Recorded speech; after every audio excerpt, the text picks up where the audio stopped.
So just a minute, because I'm streaming.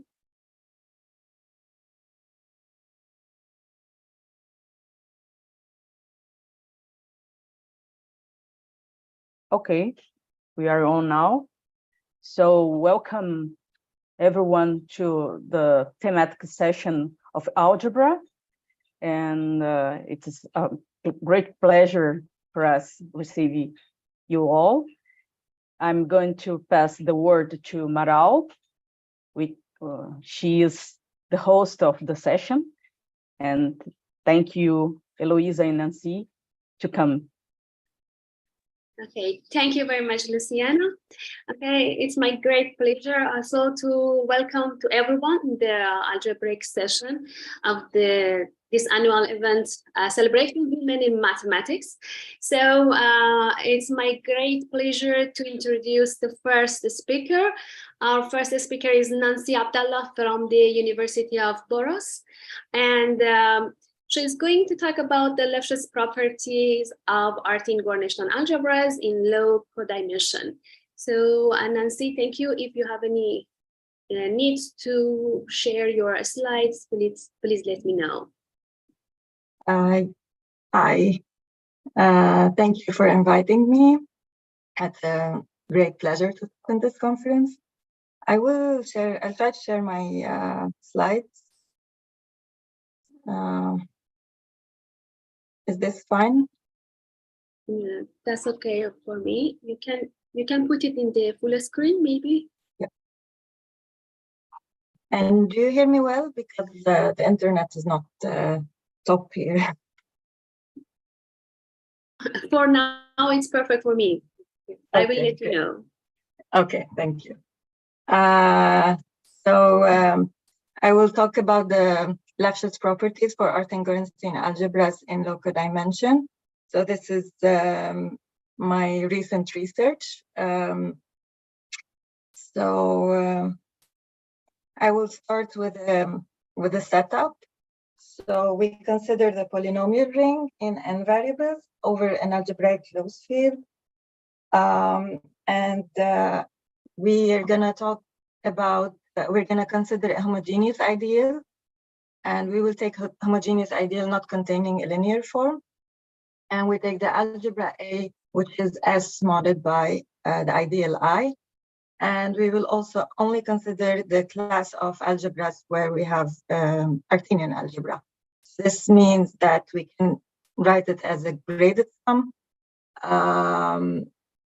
The sum of AI's I go from 0 to D, so D is finite.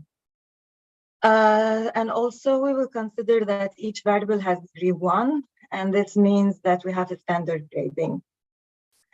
So the integer D is the soft degree of A, and since I doesn't contain a homogeneous linear form, so the codimension of the algebra is exactly the number of variables. Now we define the H vector.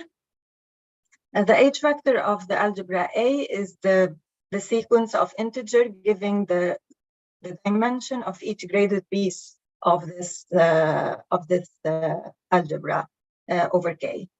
So I will probably sometimes use H vector and sometimes use the Hilbert function. So we say that this sequence is unimodal if so obviously the sequence increases at the beginning. So once it decreases, it continues decreasing. So we have 1 is less than H1, and then it increases until HS, and then it goes down to HT. So as the title says, I'm going to talk about the Lefschetz properties. So I will start by defining the Lefschetz properties for Artinian algebras in general. So we have A is an Artinian algebra and it's graded.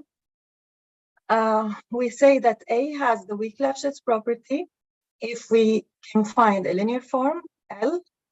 L can be, for example, x1 or x2 or the sum of the variables.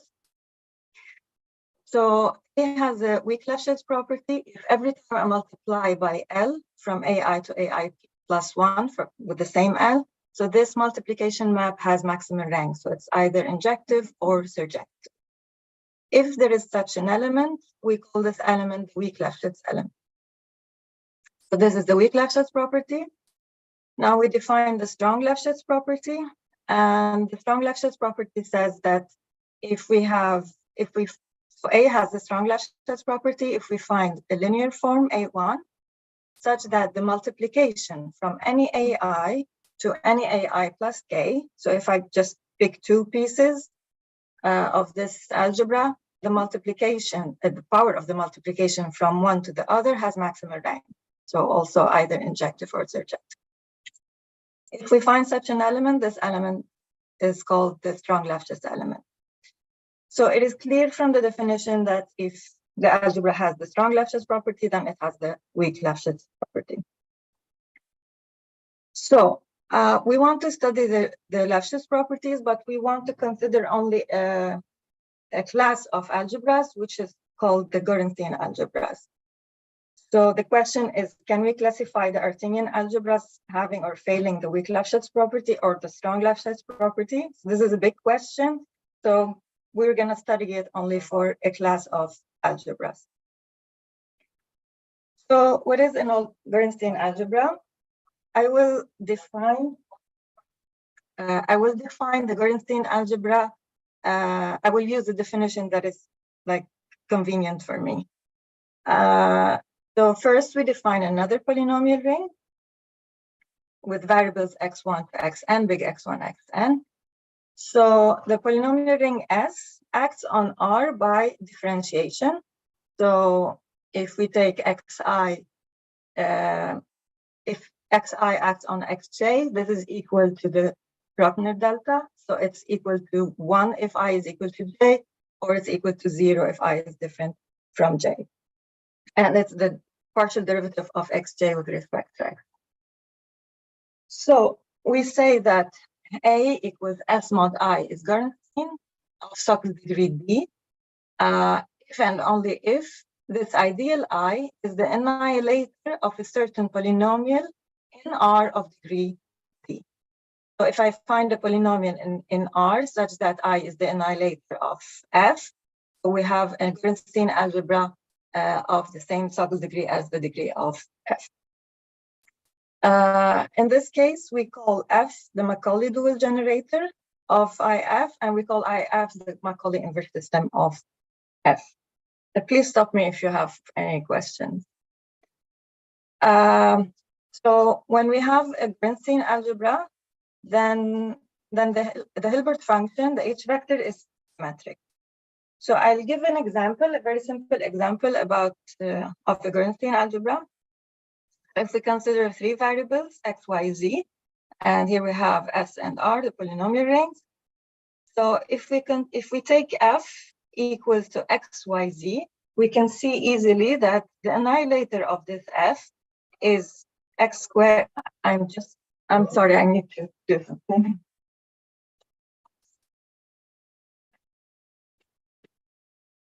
Yeah, it's a bit crowded outside. So x squared annihilates F, and y squared annihilate F, and z squared annihilate F, and any other polynomial in the annihilator of F is a combination of x squared, y squared, z squared. So if we take the algebra A equals S mod I, and this is Gorenstein because I is the annihilator of F, and the Hilbert function is given by 1, 3, 3, 1. We can just find the dimension of the graded pieces. It's easy to see. I will show it also in another example. And the Sock's degree is 3. Okay.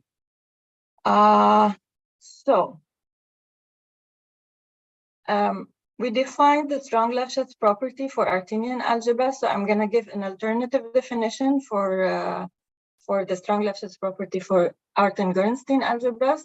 I will use AG for Artin-Gorenstein the rest of the talk. Maybe I can write a little bit here. So if I have, for example, do you see what I write? Yes, okay. So if I have, for instance, an AG algebra And then these are the graded pieces. This is so-called degree 5. The SLP says that whenever I pick 2, so the multiplication map has maximal rank. So if I have an AJ algebra, the Hilbert function is symmetric. So this means that the dimensions, this dimension is equal to this dimension is equal to this. So we can define it as the maps that go from the symmetric AIs is bijective. So we say that A has a SLP if this is the bijection, this is a bijection, and this is a bijection. Okay, so A has the SLP if there exists a linear form such that the symmetric maps are bijective for all I from 0 to half of the focal degree. Now, we have some remarks about the SLP, or no, about, SLP and WLP. Once, if we have AI to AI plus 1 is injective, then we know that it's injective everywhere before. So if I have A1, A0, A1, A2, A3. So for example, let's continue, A4, A5. So if I know that this is injective, so this is injective and this is. And if I know that this is surjective, for example, so it's surjective everywhere after. So injective, once I have injective, I know that injective everything before, and surjective, it's surjective everywhere after. And then we can also easily prove that if using these two, that if A has the WLP, it means that the H factor is unimodal. So if we want to look for examples where A doesn't have WLP, we can look for algebras where the H factor is not unimodal. So we know directly that WLP is not does not hold. So example. If we take this algebra that we considered before, so A is equal to S mod I, where I is the annihilator of XYZ, we can see that A has, like, the Hilbert function is 1, 3, 3, 1. So the dimension of A0 is 1, it's generated by 1. A1 is XYZ, A2 is XYYZ, XZ, and A3 is XYZ. So if we prove that this middle map, this one is a bijection, so I have 1, 3, 3, 1. If we prove that this middle map is a bijection, it means that the one before is an injection, and the one after is a surjection from the remark before. And it is actually a bijection if we take L to be X plus Y plus. So we can just write the map and then see that it's a bijection. And then we can also easily prove that it has the strong Lefschetz property. So this is an example where SLP holds. Another example where WLP does not hold is an example constructed by Stanley in 1978. So he constructed an AJ algebra with Hilbert function 1, 13, 12, 13, 1. And since this is not unimodal, this means that WLP fails and then also SLP fails. So this example is actually the example with the smallest possible codimension in Socle degree 4. So whenever we have Socle degree 4, we know, and lower codimension, we know that the Hilbert function is unimodal. But it doesn't mean that if it's unimodal, it doesn't mean that WLP holds. Okay. So let's see what we have results about. So I said in the title that we will talk about the Lefschetz properties in low codimensions. So basically, I will talk about codimension 2, 3, 4. In codimension 2, and so the first results are in codimension 2 or in Socle degree 2. So in Socle degree 2, it's easy to prove that SLP holds. In codimension 2, Harima, Migliore, Nagel, and Watanabe, they proved in 2003 that SLP holds for all codimension 2 Artinian algebras. So here the algebra is Artinian, it doesn't have to be Bernstein. Provided that the characteristic of the field is 0 or is greater than the Sokal degree. And then in 2007, Migliore and Zanello, they proved that WLP holds for codimension 2 Artinian algebra, regardless the characteristic of K. There are also other results by David Cook about SLP for smaller characteristic, non-zero, but then there are like restrictions on the ideal R. So what happened in codimension 3?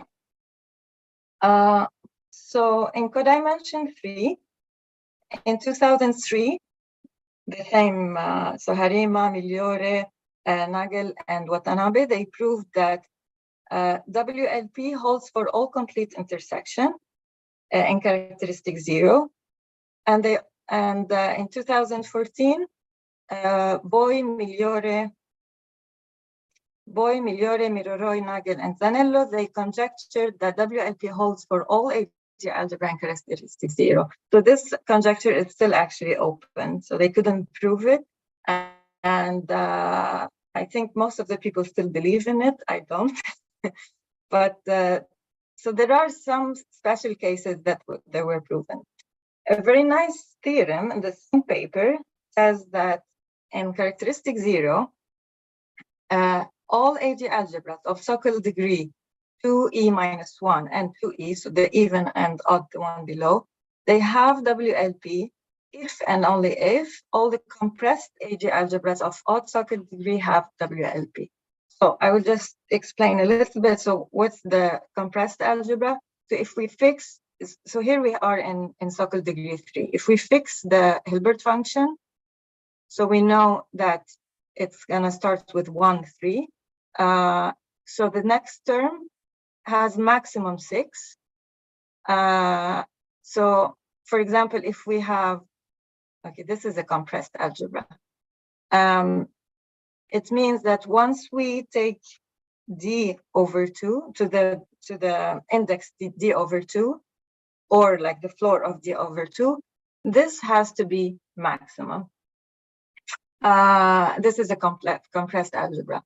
So if they take a compressed algebra of odd Sokal degree, if all the algebras of this Hilbert function, for example, this has Sokal degree 5, if all algebras of this Hilbert functions, they have WLP, this means that all the algebras of the same Sokal degree and of Sokal degree 6, they will have also WLP with whatever Hilbert function.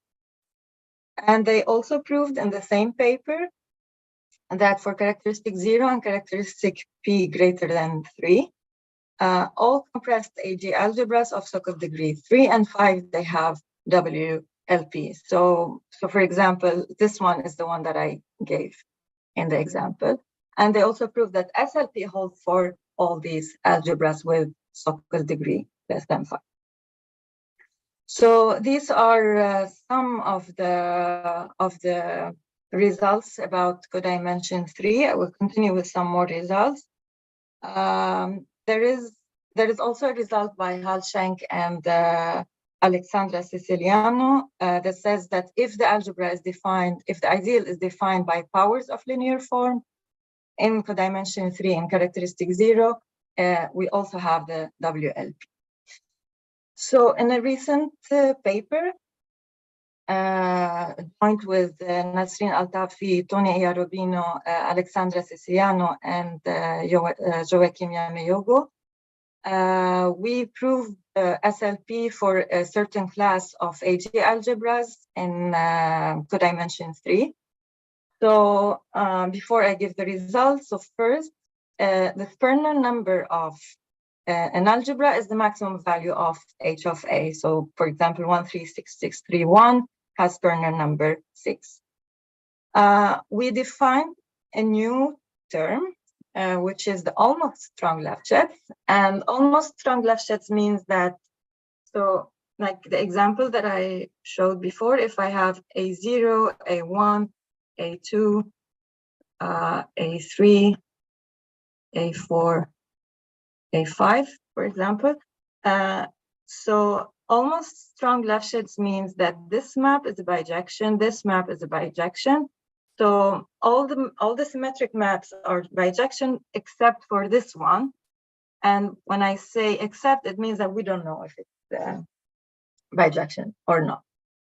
So we defined the almost strong left shades like that, and we proved that in characteristic 0, the strong left shades property holds for all Artin-Gorenstein algebra with maximum value of Hilbert function, so with Sperner number at most 6, and also for all AG algebras with Hilbert function 1, 3, 4, 5. So it goes consecutive dimensions, and then it's constant in the middle, and then it goes down by symmetry. And this is for all s greater or equal to 5. So in characteristic 0, FLP holds, but in characteristic greater than the thought degree, we proved that the same algebras, they are almost strong left shades.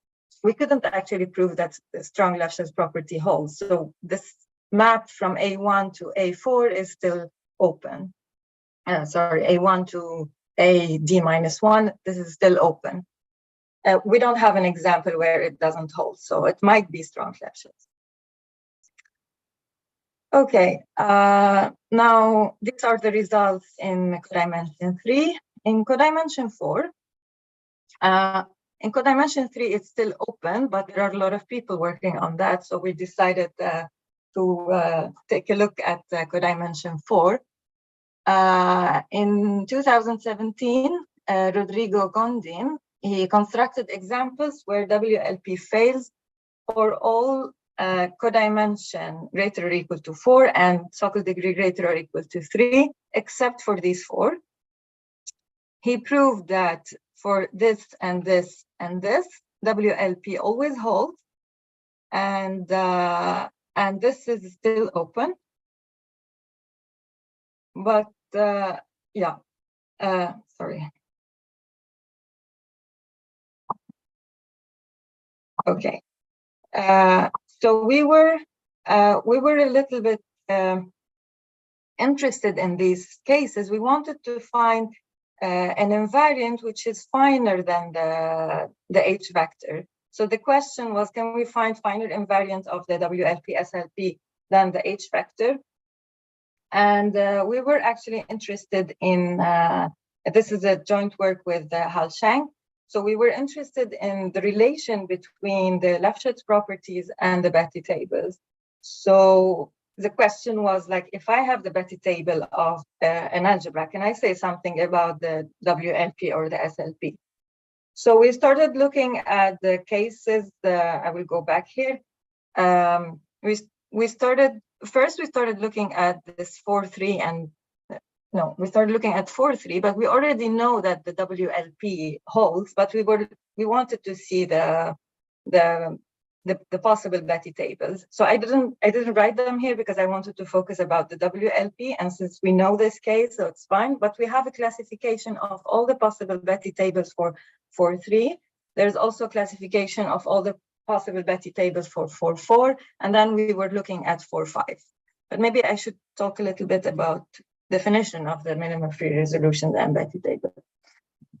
So if we have a finitely generated Z model M, a minimal finite graded free resolution is an exact sequence of this form, where each of these three modules is the direct sum of S to the Betti to the Bij, where Bij are the Betti numbers with a certain shift.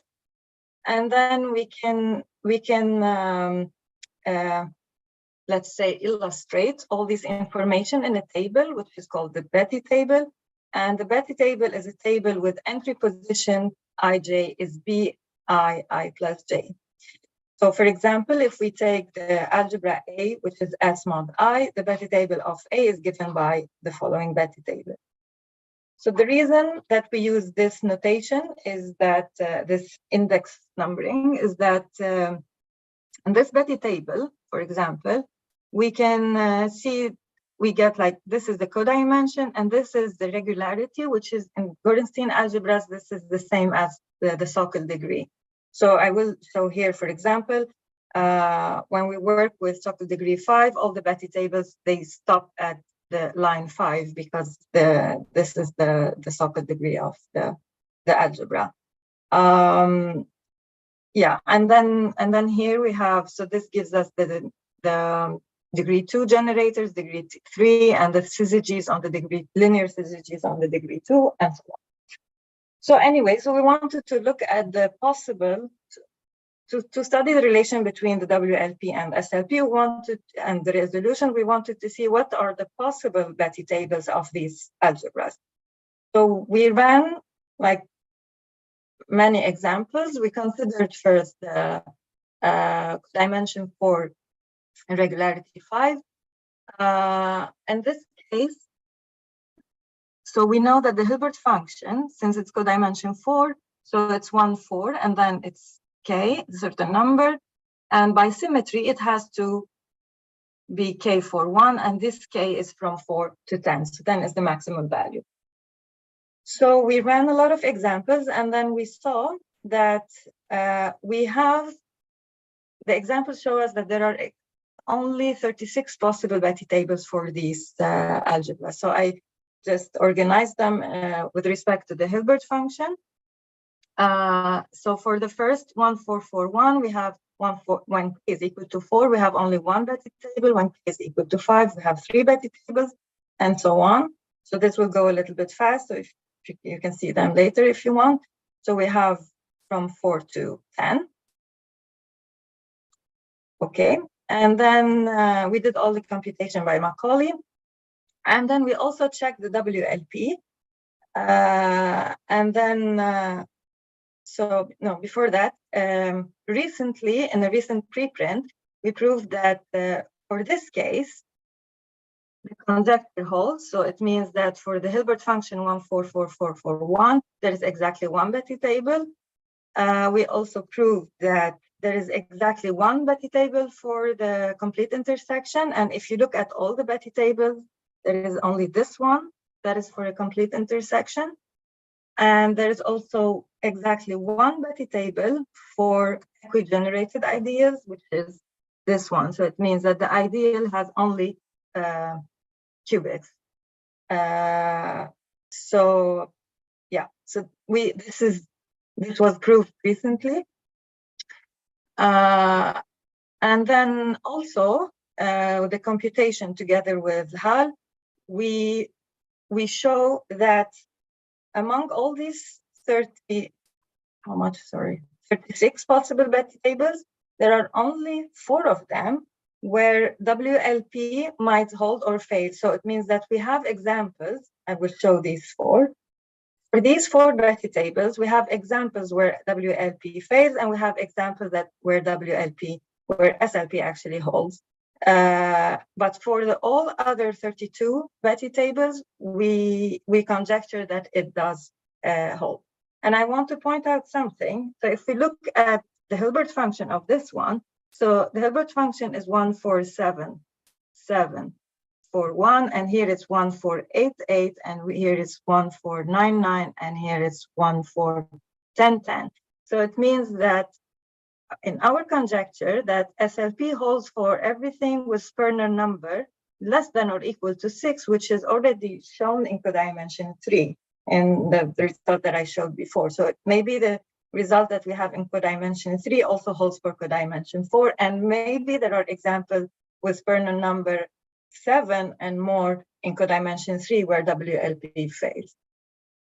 So for example, if we look at this Betti table, we have an example where WLP holds, and this example is constructed with a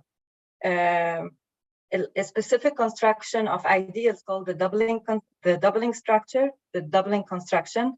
So we take an ideal which is generated by the 3 by 3 minus or 3 by 5 generic linear matrix, and then we do this structure, doubling structure. So we take another ideal and then we put them together. It will take so long to talk about it.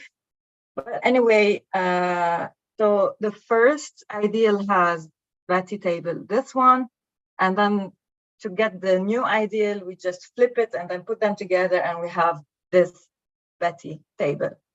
Anyway, this example has WLP, but there is another example which was proven by Aikida, and the example is when F, the Macaulay dual generator, if F is equal to this one, then WLP fails.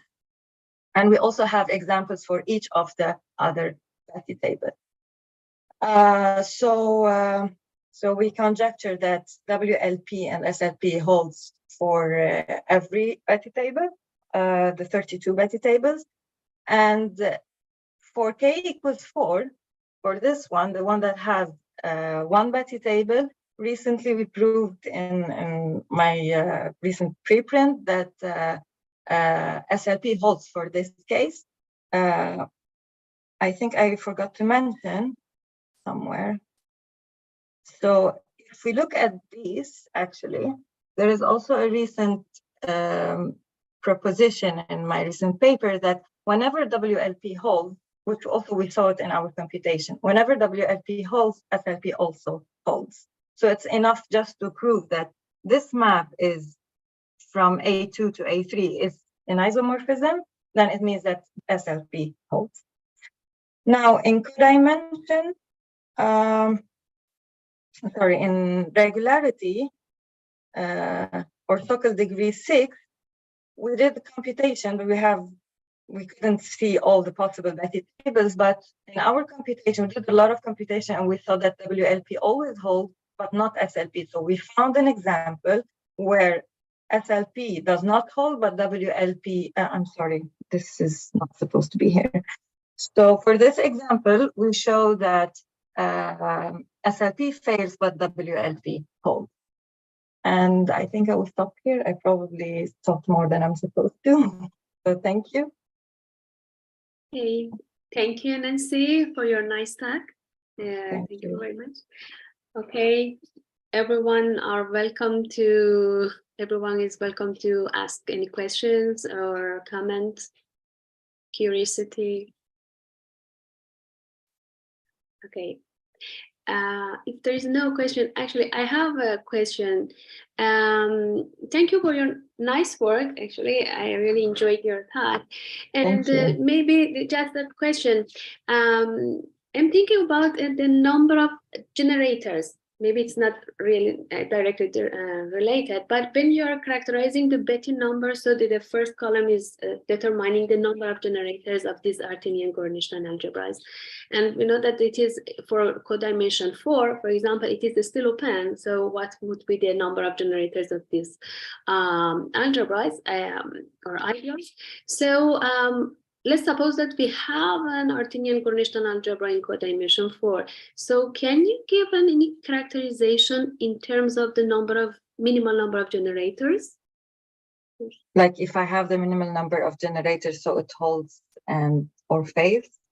Yes. For example, can you determine, for example, in codimension 4, all Artinian-Gornstein algebras that have weak or strong Lefschetz properties must be generated with, for example, this number of elements. So some characterization. It's a bit it's a bit simpler than your work because you are determining the complete Betti tables. But maybe yes. This is a nice question. We cannot say if they are odd numbers or even number. Okay, for example, for codimension 3, all of them are of odd numbers. But exactly. Yes, not but for codimension 4. Yes, exactly. So maybe it facilitates something to determine a class of Artinian-Gornstein. Yeah. Actually, I can answer because for when you have the Betti table. Okay. If you have the Betti table, so you have number of generators, right? Yes, right. So you know here that you have 3 quadrics, 3 cubics, and 3 degree 4. And we have Yes. examples for each of these Betty tables. We have examples where it fails, and we have examples that it holds. So the number of generator cannot tell you. Okay. Like for example, okay, I don't have it explicitly, but we do have examples with the same number of generator where it fails or it holds. So the number of generator, that it's not enough. Actually, even for this, the whole Betty table is not enough because we couldn't say that. But for other cases, maybe if we say that they're not even all odd. Maybe for other cases, you can say that if I have this Betty table, then it holds. Okay.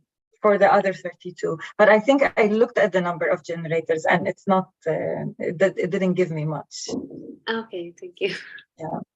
Okay. Is there another question? Okay. So Can I ask a quick one? Is that okay? yeah, of course. Go ahead. So Nancy, maybe I misheard you, but when you were talking about the codimension 3 case, you showed us this conjecture. I don't want to try to list all the authors because I might. Aha, there it is. That conjecture from 2014. Maybe 1 or 2 slides next. Yeah, there it is. I think maybe I misheard you, so I'm sorry if I did.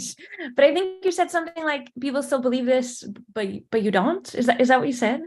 Yeah. Can you maybe summarize quickly why you don't believe it? Is it because of the codimension 4 case being so Exactly. crazy? I mean, it's not really a very strong. It's not a very strong belief, but since it was hard to prove for higher Sockle degrees, Sperner number, but we found an example in codimension 4 where it's not. So I thought, okay, maybe we can find something in codimension 3. Maybe it's But hoping yeah. for. Yeah, it's not very sense. strong belief, but Yes, but it makes sense. we did ask people in the conference, and then we saw that the majority believes that it holds, but not everyone. Yeah. Thank you. Thank you. Okay, so now I'm confused. So you say that this conjecture is open, but then you talk about the Gontim example. So I'm sorry, what? Example disprove this conjecture, am I wrong? Or This is a conjecture. the think result that's of Gontim, so he more. proved there is some counterexample for any degree, any dimension.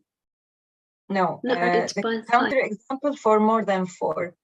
I guess if So you're it talking disproved about this conjecture, right? this conjecture is still open. This is in codimension 3. So in codimension 3, we still don't have any counterexample. But in codimension 4, there are counterexamples. Okay. So now we know that this is not true in codimension 4. Okay. Yeah. Thank you. You're welcome. Okay, thank you. Any other questions? Okay.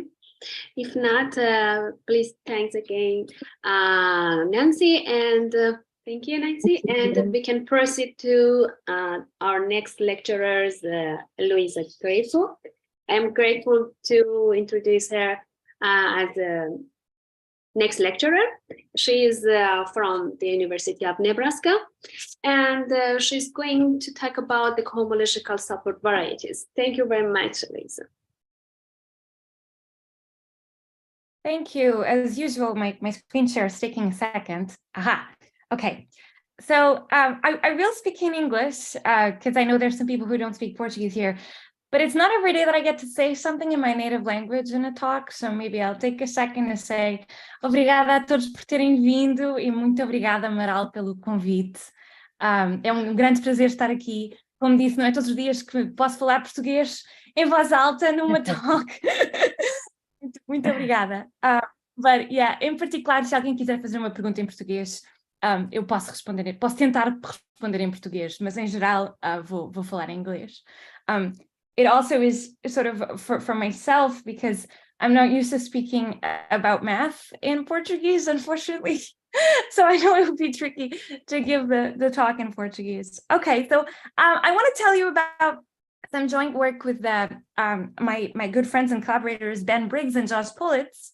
And normally I'd be giving a board talk, but one of the advantages of technology, I guess, is I get to show you some pictures of my collaborators. And this is a project about cohomological support varieties.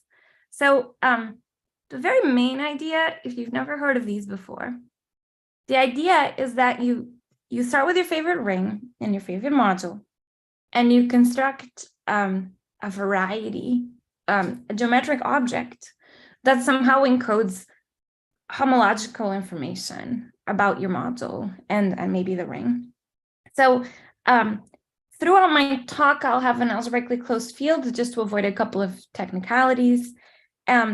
And there's sort of two parallel stories happening here. I usually think about the local setting, but if you're not used to think about this, or maybe if you're not a community of algebraists, I think the graded setting might be a little friendlier. So in the graded setting, I've taken a polynomial ring and finally many variables over my fields, and I've taken some homogeneous ideal, and my ring is that graded quotient. The local setting, I just have some Noetherian local ring, and I fixed a minimal Cohen presentation for it. So I've written R, its completion, as the quotient of a regular local ring in some minimal fashion.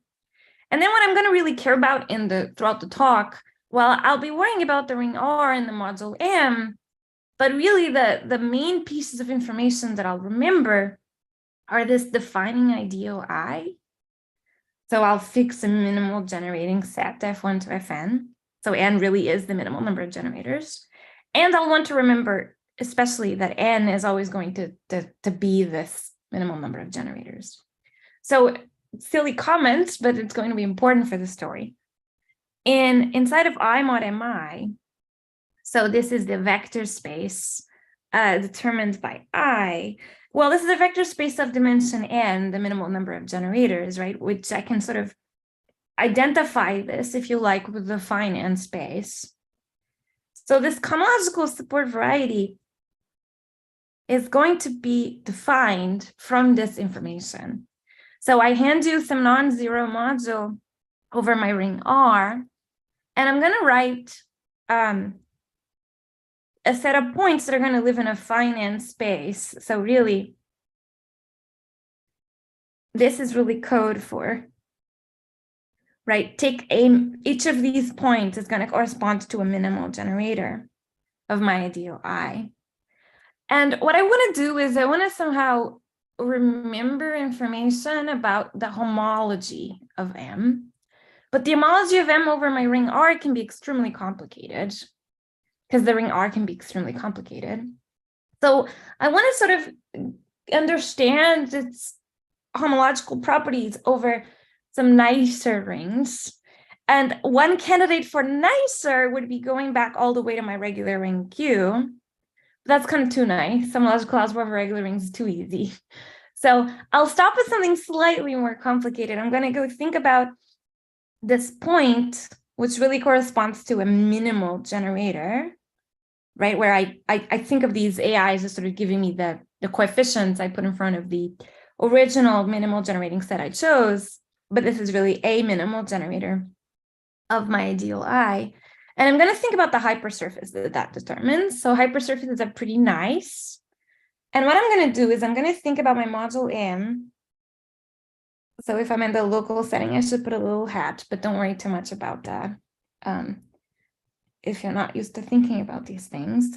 So what I'm going to do is I'm going to ask about the projective dimension of M over this intermediate hypersurface. And I'm going to want to collect the points where that projective dimension is infinite. So if you like, sort of the bad points in a way. And then I'm also going to artificially throw in the 0 point. So notice that if I throw in a 0, this is really just Q, so this wouldn't be here, but I'm going to artificially add it in. And it's not obvious at all, but it is a theorem that what I just wrote is a variety. And in fact, so I mean, this is a Zariski closed set in this affine space. And in fact, one can show this is a conical variety, by which I mean this is a union of lines through the origin. That's sort of why we threw in 0 artificially. And so this is a very complicated way of saying something simple, saying that I'm really giving you a projective variety, but I've written it's a affine cone. And so there are good reasons why when I think about it in affine space, they will not be obvious in this talk, but now I'm so used to thinking about this in affine space that I just have to write it this way, even though it won't be completely clear why I want to write it this way. So I guess at least the fact that this is a union of lines through the origin is something you could check if you've never thought about this before, right? I'm really just saying that if you take 2 points in the same line through the origin, that's like a point like this, and take this point and multiply by a constant, right? Which is just going to give me something, a different way of writing the exact same hypersurface. So of course, it doesn't change, like whether, if one of those points is in there, so is the other, because it's the exact same question that I'm asking. The fact that this is a variety is not clear at all. The way you would show that is you would show that this definition is equivalent to a different one that looks a lot more like a variety. Okay, so I want to compute at least one example because I would suspect that many of you have never heard of this before. So I want to at least do one by hand. And I will say it's kind of, in general, it's not so easy to compute these by hand. Though we do have the beautiful advantage of living in 2023 and having Macaulay 2. And in fact, Josh Pulitz and Ian Letts and I have written a Macaulay 2 package that's almost finished and accessible through my GitHub. It's called Fixed Subcategories. And one of the many things that package does is computing homological support varieties. So these are computable. There's an algorithm that you can do this. It's not so easy to describe in the time that I have. But there's at least one example I can do by hand, and that's what I want to show you. I want to compute the support of K. Remember, K is my residue field. So computing the support of K is like asking, go look at K as a module over all these different intermediate hypersurfaces. And the point is, I chose these FIs. Oh, okay, there's an important thing missing here. I really want these to be minimal generators. And I want my presentation to be minimal. So I've taken elements that are, my whole I is contained in M square. So, oops, in particular, that says that these intermediate hypersurfaces that I've written, they're true hypersurfaces. They're not regular rings. And what I'm computing here when I'm asking about this projective dimension is I'm asking about the projective dimension of the residue field over a hypersurface that's not regular. So in particular, one of my very favorite theorems, I hope it might be somebody else's favorite theorem, Alexander Buxbaum and Sayre tells me that if your ring is not regular, the projective dimension of the residue field is always infinite for every K, for every point, right? So that's going to tell me that every single point is in the support. So now, whatever is your favorite way to write this, maybe above I wrote K, maybe now I'll write A, right? This is the whole affine space. So in some sense, K is sort of the extremal case. K always has the largest support variety, which is not surprising because K is extremal for many other homological things. Here's an example I'm not going to compute by hand. It would actually, I would not be able to do it in 20 minutes. It's sort of a non-trivial calculation. But I guess I could do this in seconds with Macaulay 2. I could compute the support of the module given by this ring R here. So in particular, by the way, I wrote a power series, but the calculation is the same if you write a just question of polynomial ring. Here I was computing the support of the residue fields. Now I'm going to tell you that even the support of the ring itself, like sort of the most boring module ever, can already be exciting and contain interesting information. So for this ring, I have 5 generators, A1, A2, A3, A4, A5. Oh, sorry, I call them Fs, right? And so I'm going to write my support in terms of these 5 generators. So there's 5, I'm in 5 dimensions. And it's really cool. It's a union of 2 hypersurfaces. And they're the 2 hypersurfaces determined by these these generators that are a little different from the other generators. So maybe, again, even if you've never thought about these things, maybe this is sort of maybe an unsurprising, not completely surprising thing that somehow this sort of sees that these 2 generators are special.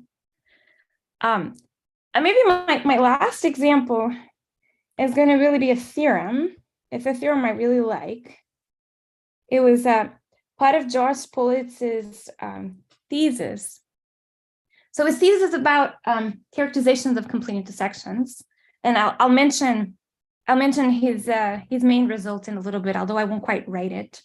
But one of the things he proved is that these homological support varieties characterize complete intersections. So I'm going to write CI for complete intersection.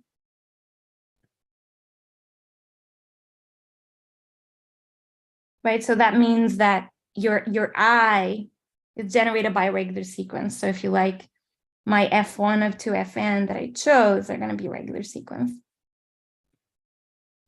So R is a complete intersection if and only if you go and compute the support of R, and it's the smallest possible. So it only has that point I first to be in there. So if you like, in projective sense, this is just empty. Okay, so what are these good for? I'm sorry, Aloisa, excuse me for interrupting you, but I don't know why for me your page is not complete. Maybe it is, can you reduce the size of your page? Because I could, yeah, that's perfect. I don't know if it's for me just or for others. Thank you. Is it good now? Yeah, it's perfect now. Thank you, sorry. And nothing has changed now, right? I just did something, but I hope it changed nothing for you. I just want to check. It's still good, right? It is still good. Yeah, it's perfect. Okay. I wanted to check that nothing's changed for you, nothing's changed for me. But yeah, okay, great. All right. So let me say a few words about applications of these. Should have been paying better attention, but I think I started around 10:18. Does that sound about right? Sorry, 12:18, São Paulo time. Is that right? You know, because you have started late, so I think we have enough time, because the next session is lunch session and there is no event after that. You feel free, you can I want to check what time I started. Did I start about 10:18 or 12:18? Yeah, so I think, yeah. Okay. All right, thanks. So here's one application.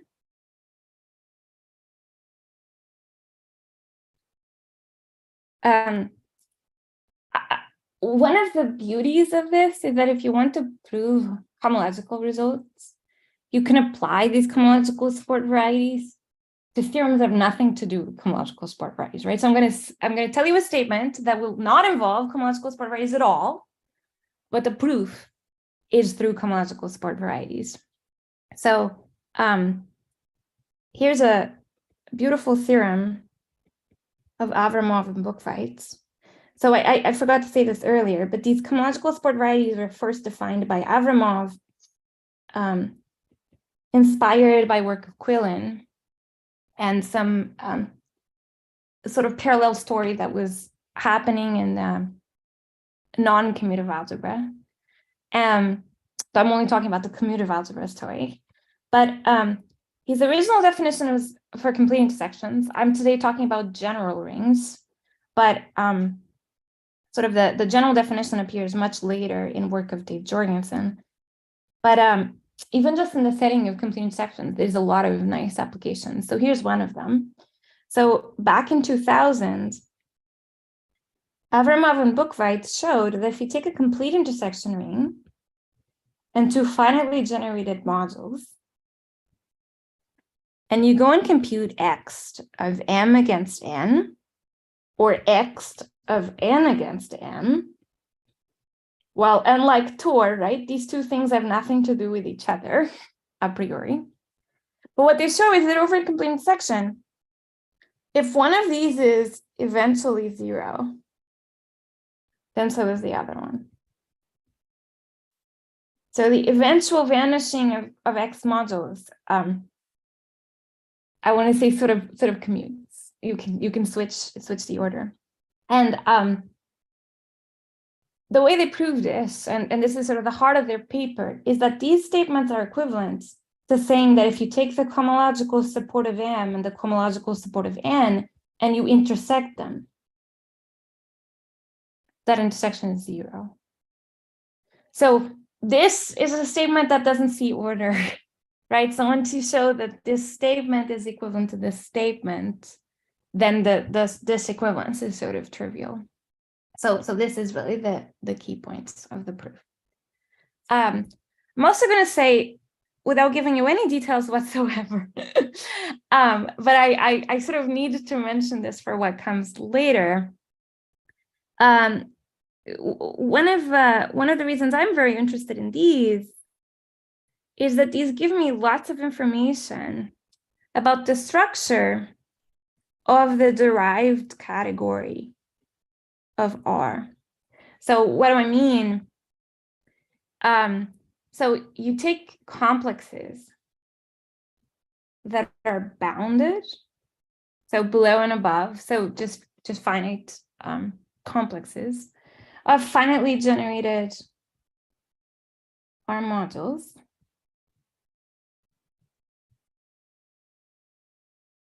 Then you can construct a triangulated category from this by sort of considering them only up to quasi-isomorphism.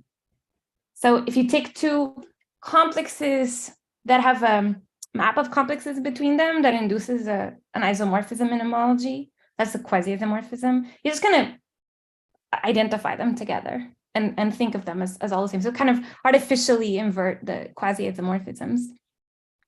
And this gives you a really interesting object. This is not an abelian category anymore, like the category of chain complexes was, but it is a triangulated category. And that triangulated structure actually encodes a lot of ring theoretic properties about R and its modules. So this is sort of a generalization of studying finitely generated modules in a way, because in particular, right, if you hand me a module, I can always think about it as the complex that is your module in degree 0 and then zeros everywhere else.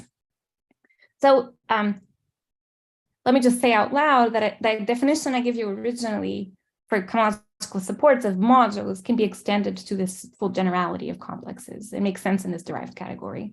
And I want to say this because I'm going to tell you a theorem that's true not just for modules, but for complexes in general. And I will say, maybe as a curiosity, that this perspective of studying this triangulated structure of this derived category was explored by Josh Politz in his thesis to give a new conceptual proof of the localization problem for complete intersections. So this is a problem that says if you have a complete intersection, is its localization also a complete intersection? It was a problem famously solved by Avramov in the 70s in a very difficult technical proof. And sort of Josh has this new proof that's sort of a little more conceptual. Okay, but why am I here? What do I want to tell you about today? I want to tell you about a question that I think is very natural. I want to talk about realizability. I want to know which varieties are actually the cohomological supports of some module or some complex. So if I hand you a variety, and maybe to be completely clear, I am fixing my ring R from the beginning now, right? So I have that I have that N already handed to me. And now I'm going to be given a variety that lives in the correct dimension, right? To be the cohomological support of something. And that already has the right properties. So it's already a union of lines to the origin. And I want to know if this is actually the support of something. And I'm going to be vague and say some M, but I actually mean not just a module, I mean also a complex more generally. And I mentioned before that this theory sort of started with complete intersections.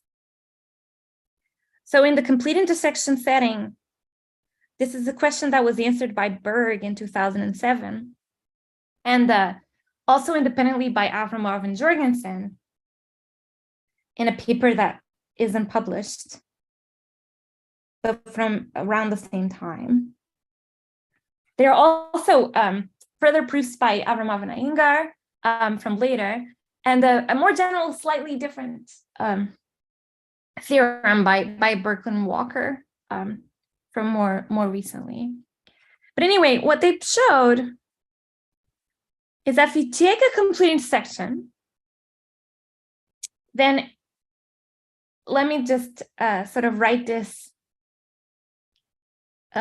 vaguely. So everything can be realized. And in fact, Avramov and Iyengar give a sort of recipe for how you would construct a variety, how you construct a module that is whose cohomological support variety is the variety you started from, that you wanted to realize. But the general setting was still open, and that's what we so Ben Briggs, Josh Politz, and I. So this has no date. It's still unpublished. We just submitted it recently to a journal. It's on the archive. It's I don't know, maybe 6 months old now. So what we show is the following. Suppose that you take, so I'm going to need a technical condition.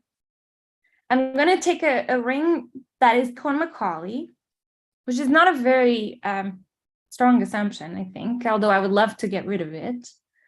So suppose you have something that's Cohen-Macaulay, but not CI, right? Because if it was CI, I already know I can do everything.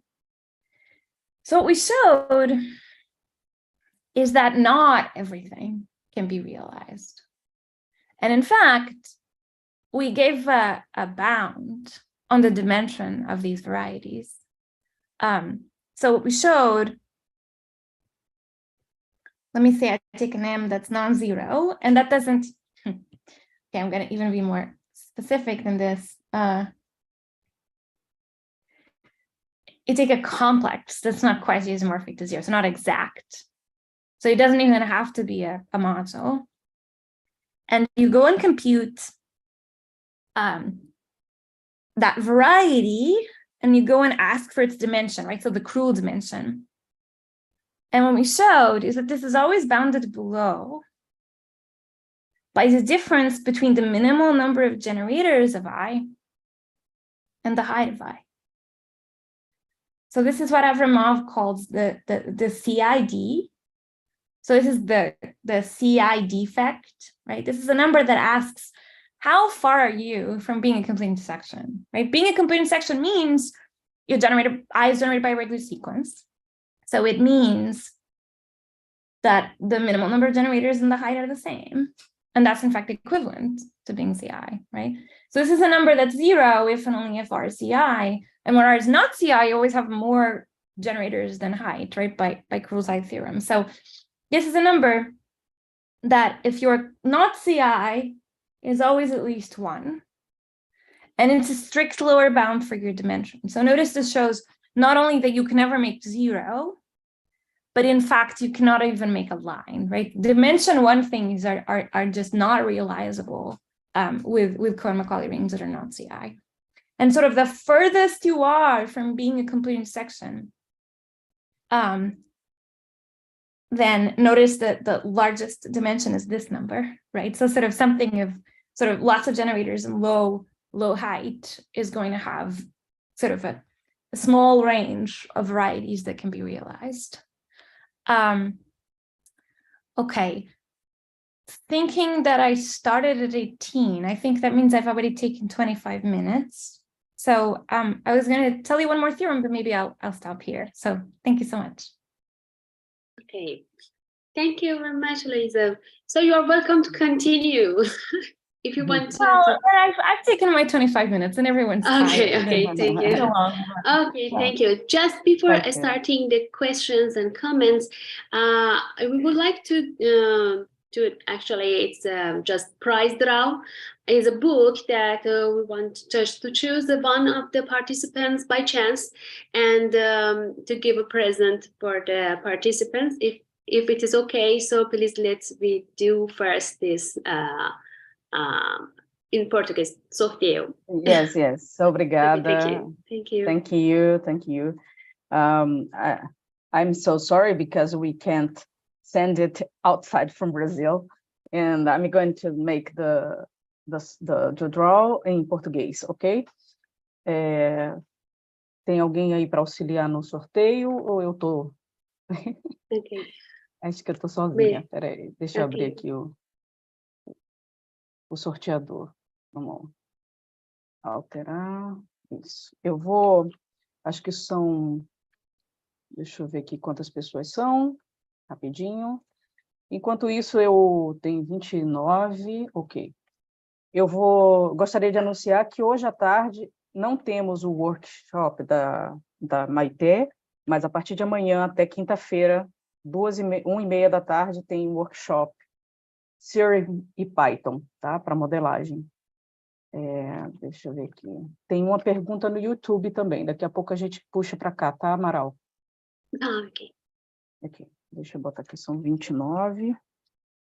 Deixa eu compartilhar aí com vocês.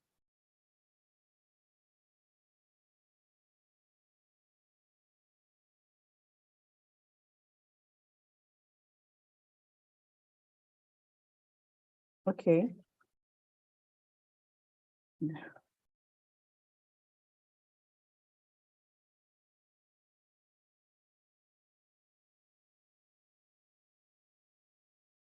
Tadá! Saiu o número. Nossa, foi muito rápido. Very fast. Number 12, número 12. Deixa eu ver quem é. Número 12. Kevin Vasconcelos, am I right?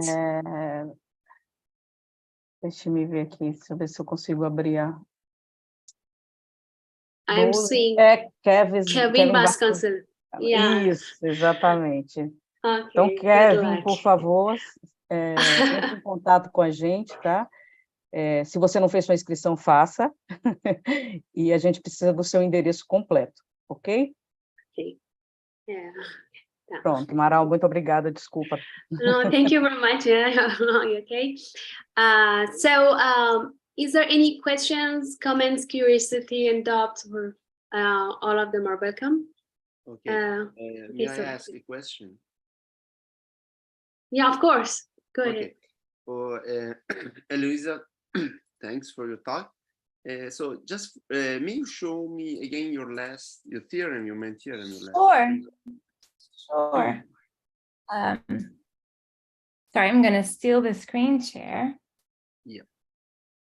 So the theorem is that you cannot realize all varieties, and in particular, the dimension of any variety is going to be from a non-zero thing. Yeah. So I imagine that defect, the complete intersection, I cannot still see your screen. Okay, now. Yeah. The intersection defect can be arbitrarily large, right? Yes. So it means that there are varieties such that there is no realization for any. There are ideals. There is no realization for.